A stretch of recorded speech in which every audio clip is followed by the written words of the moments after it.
السلام علیکم ناظرین، آپ میرا یوٹیوب چینل دیکھ رہے ہیں۔ میں شراز کاظمی۔ ناظرین، پی ڈی ایم کی تحریک بظاہر تو زور و شور سے جاری و ساری ہے، اور ایسا تاثر دینے کی کوشش کی جا رہی ہے کہ یہ تحریک بہت جلد کامیابی سے ہمکنار ہونے والی ہے، اور عنقریب اس تحریک کے نتیجے میں عمران خان صاحب کی حکومت ختم ہو جائے گی۔ لیکن ہر ذی شعور اور مناسب سی سیاسی سمجھ بوجھ رکھنے والا شخص بھی یہ بات بہت اچھے طریقے سے جانتا ہے کہ پی ڈی ایم کی سیاسی جماعتوں میں اختلافات دن بدن بڑھتے جا رہے ہیں، اور جیسا کہ میں پہلے بھی ایک ویڈیو میں یہ ذکر تفصیلاً کر چکا ہوں کہ ساجھے کی یہ ہنڈیا کبھی بھی چوراہے میں پھوٹ سکتی ہے، تو حالات اب اس نہج پر پہنچ چکے ہیں۔ ایسا سمجھیں کہ یہ ہنڈیا چوراہے میں تو پہنچ چکی ہے، بس اب پھوٹنی باقی ہے۔ خیر، آتے ہیں آج کے اہم ترین موضوع کی طرف، ایک اہم ترین خبر کی طرف، اور وہ اہم ترین خبر یہ ہے کہ بھارتی وزیر اعظم نریندر مودی کی طرف سے 2 خطوط میاں نواز شریف صاحب کے نام لکھے گئے ہیں۔ ایک خط کا ذکر تو ہمیں میڈیا پر تھوڑا بہت سننے کو ملا بھی ہے۔ یہ خط نریندر مودی کی طرف سے میاں نواز شریف صاحب کے نام لکھا گیا ہے، اور اس کی تاریخ 27 نومبر 2020 ہے۔ اس خط میں نواز شریف صاحب کی والدہ محترمہ شمیم اختر صاحبہ کی وفات پر تعزیت کی گئی ہے، اور کچھ رسمی تعزیتی کلمات کے ساتھ ساتھ میاں صاحب اور ان کے خاندان کے لیے صبر کی دعا بھی کی گئی ہے۔ ساتھ ہی نریندر مودی 2015 میں پاکستان کے اپنے وزٹ کو بھی یاد کرتا ہے کہ اس موقع پر مرحومہ کی سادگی اور گرمجوشی واقعی دل کو چھو لینے والی تھی۔ آپ کو یاد ہوگا کہ نریندر مودی نے 25 دسمبر 2015 کو افغانستان کے ایک دورے سے واپسی پر پاکستان میں نواز شریف صاحب کی نواسی کی شادی میں بھی شرکت کی تھی، اور نواز شریف صاحب کو سالگرہ کی مبارکباد بھی دی تھی۔ ان کا یہ اچانک اور ان پلانڈ وزٹ کافی دنوں تک قومی اور بین الاقوامی میڈیا کی زینت بنا رہا تھا۔ بعد میں نریندر مودی نے بھارتی میڈیا میں ایک انٹرویو کے دوران اس واقعے کا تذکرہ کرتے ہوئے بتایا تھا کہ انہوں نے وہ دورہ نواز شریف صاحب کے شدید اصرار پر کیا تھا۔ نواز شریف نے اچانک فون کر کے انہیں افغانستان سے واپسی پر اپنی نواسی کی شادی میں شرکت کی دعوت دی تھی۔ یہاں ایک اور مزے کی بات بتاتا چلوں کہ انٹرنیشنل افیئرز میں دلچسپی رکھنے والے لوگوں کو نریندر مودی کے اس دورہ افغانستان کے موقع پر پاکستان کے خلاف کی گئی ہرزہ سرائی یاد ہوگی۔ مودی صاحب نے اپنی عادت اور اپنی پالیسی کے عین مطابق وہاں تقریر کے دوران پاکستان پر الزامات کی بوچھاڑ کی تھی، اور پاکستان سے افغانستان میں دہشت گردوں کے داخلے کا الزام پاکستان پر لگایا تھا، اور اس کے چند گھنٹوں کے بعد ہی اسی نریندر مودی کو میاں محمد نواز شریف، جو اسی ملک کے وزیر اعظم ہیں جس پر نریندر مودی نے الزامات لگائے تھے چند گھنٹوں پہلے، اس کو اپنے ذاتی تعلقات کے لالچ میں بنا ویزے کے پاکستان بلاتے ہیں اور شادی اور سالگرہ کے فنکشنز میں شامل کرتے ہیں۔ میاں نواز شریف صاحب اپنی نواسی کی شادی کے اسی فنکشن میں اسی مودی کی دی گئی گلابی رنگ کی پگڑی پہن کر گھومتے ہیں۔ شاید انہیں یہ باور کروانا چاہتے ہیں میاں صاحب کہ آپ کی دوستی کا تاج ہمارے سر پر ہے، پاکستان پر چاہے جتنے مرضی الزامات لگائیں، آپ بے شک ہمارے ملک کے خلاف جتنی مرضی ہرزہ سرائی کیجیے، لیکن آپ کے اور ہمارے ذاتی تعلقات دن بدن بہتر ہوں گے۔ اب نریندر مودی اپنے اس تعزیتی خط میں اسی 2015 والے دورے کا حوالہ دے رہا ہے کہ جس میں نواز شریف صاحب چند گھنٹوں پہلے پاکستان کے خلاف تقریر کرنے والے شخص کے قدموں میں بچھے جا رہے تھے۔ لیکن یہ تو بات ہو گئی اس خط کی جو نریندر مودی صاحب نے نواز شریف صاحب کو 27 نومبر 2020 کو لکھا ہے، اور اس میں وہ نواز شریف سے ان کی والدہ کی وفات پر تعزیت کر رہے ہیں۔ اب بات کرتے ہیں ذرا دوسرے خط کی۔ اصل خط وہ 27 نومبر والا تعزیتی خط نہیں ہے، بلکہ یہ 11 دسمبر 2020 والا ایک اور خط ہے، جس کو گورو آلووالیہ نامی ایک جونیئر ڈپلومیٹ کی طرف سے مریم نواز صاحبہ کو پہنچایا گیا ہے۔ یہ گورو آلووالیہ چارج ڈی افیئر ہے جو کہ ہائی کمیشن آف انڈیا اسلام آباد میں تعینات ہے، اور یہ خط بھی ہائی کمیشن آف انڈیا اسلام آباد کے لیٹر ہیڈ پر لکھا گیا ہے۔ اب پہلے آپ لوگ سمجھیں کہ یہ چارج ڈی افیئر کیا ہوتا ہے۔ یہ سفیر یا منسٹر سے ایک رینک چھوٹا افسر ہوتا ہے جو کہ کسی خاص اسائنمنٹ کو سر انجام دیتا ہے، اس صورت میں کہ جب وہ منسٹر یا سفیر غیر حاضر ہوتا ہے۔ تو یہ گورو آلووالیہ صاحب ایک اہم اسائنمنٹ پر موجود ایک سرکاری کارندے ہیں جو بھارتی حکومت کی طرف سے مریم نواز صاحبہ کو ایک خط لکھتے ہیں۔ اب ذرا دیکھتے ہیں کہ یہ خط کہتا کیا ہے۔ Dear miss Maryam Nawaz, I am forwarding to you a letter from the Prime Minister of Republic of India Narendra Modi addressed to the former Prime Minister of Islamic Republic of Pakistan, His Excellency Muhammad Nawaz Sharif. It is requested that the letter may be conveyed to His Excellency Nawaz Sharif. Gaurav Ahluwalia. اور نیچے مریم نواز صاحبہ کے نام کے ساتھ جاتی عمرہ کا ایڈریس لکھا ہوا ہے۔ اب یہ خط کچھ سوالات پیدا کر رہا ہے، اور وہ سوالات یہ ہیں کہ پہلا خط تو تعزیت کے لیے لکھا گیا ہے، لیکن یہ دوسرا خط کس مقصد کے لیے لکھا گیا ہے؟ نریندر مودی کا کون سا خط میاں صاحب تک پہنچانے کی درخواست کی جا رہی ہے؟ اگر تو وہ تعزیت والا خط پہنچانے کی بات کی گئی ہے تو وہ خط تو 27 نومبر کو لکھا گیا تھا۔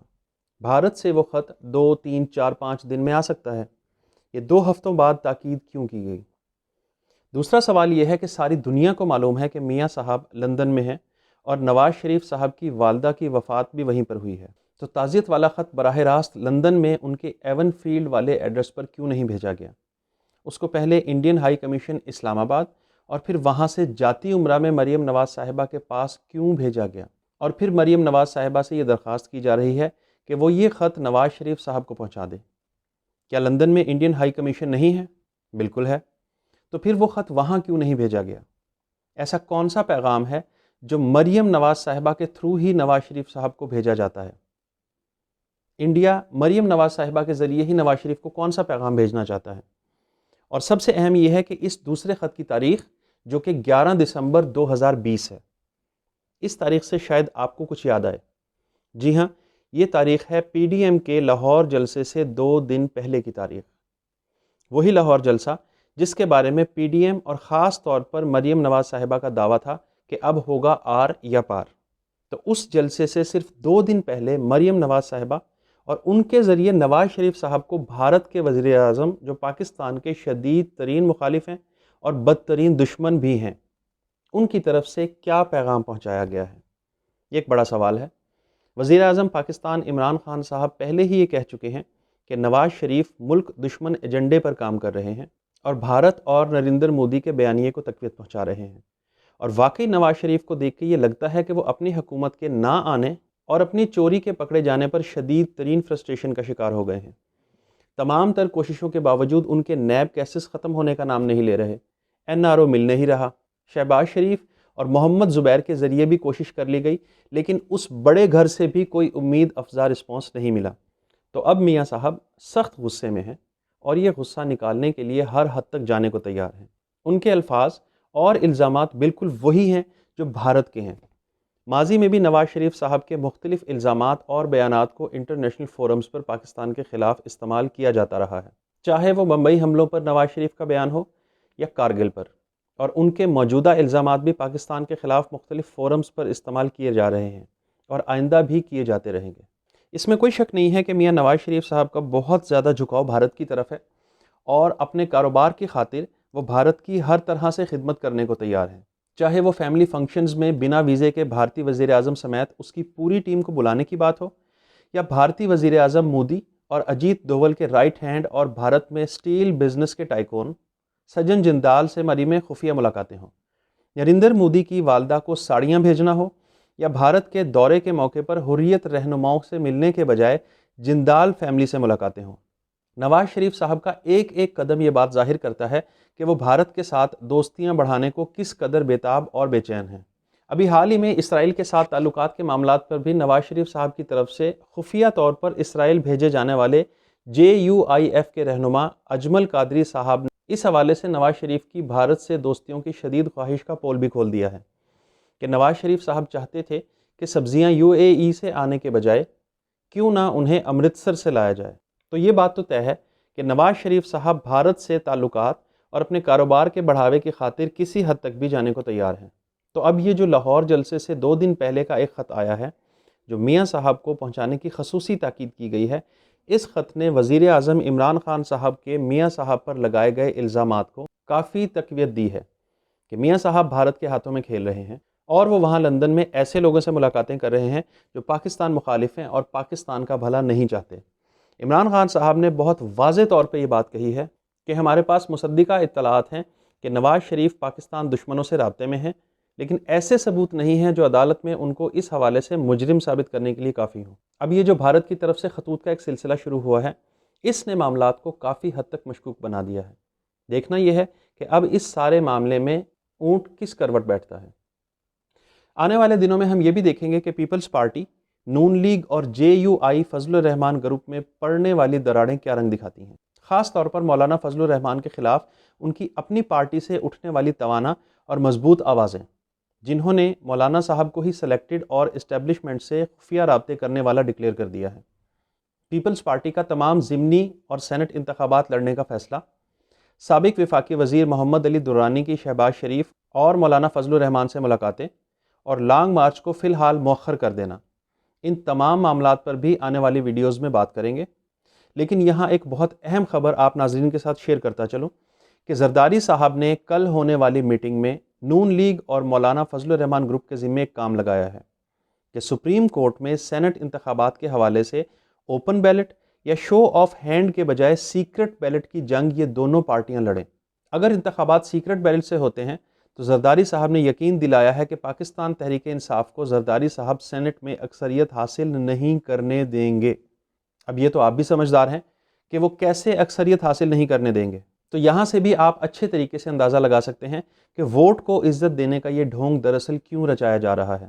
پاکستان تحریک انصاف کو بھی اس حوالے سے محتاط رہنا ہوگا اور اپنے لوگوں پر نظر رکھنا ہوگی۔ ہم بھی اس حوالے سے ہونے والی ڈیولپمنٹس پر نظر رکھیں گے اور آپ کے ساتھ شیئر کرتے رہیں گے۔ اب تک کے لیے اتنا ہی۔ اگر آپ کو یہ ویڈیو پسند آئی ہے تو ویڈیو کو لائک کیجیے، چینل کو سبسکرائب کیجیے اور بیل آئیکن کو بھی پریس کیجیے۔ ویڈیو اور چینل کو اپنے دوستوں کے ساتھ شیئر کرنا ہرگز نہ بھولیے گا۔ ملتے ہیں آپ سے انشاءاللہ اگلے ولاگ میں۔